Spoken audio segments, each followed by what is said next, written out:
Di wilayah di kota Yesus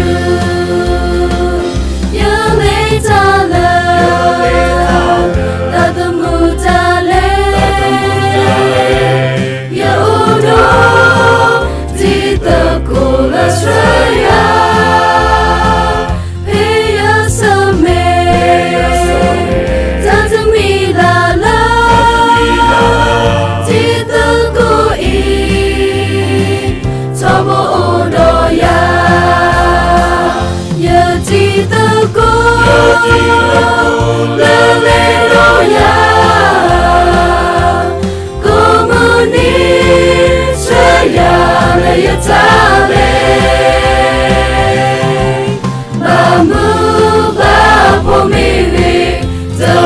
di wilayah di kota Yesus.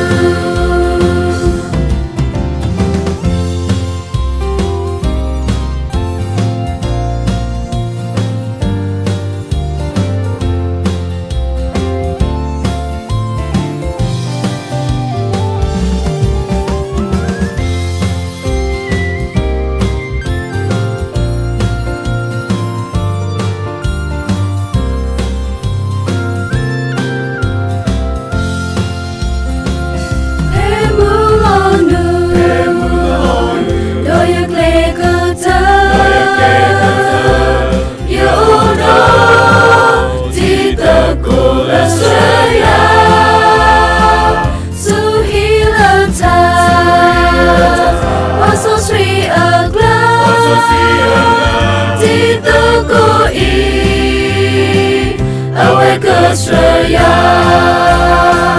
ya di teguh leledoya,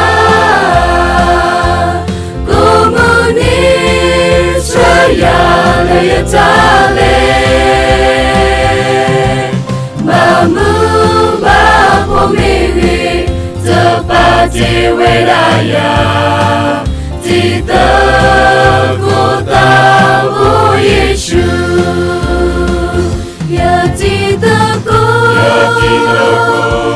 Haleluya, komunis raya layatale, mamu bapo milik tepat di wilayah di kota Yesus.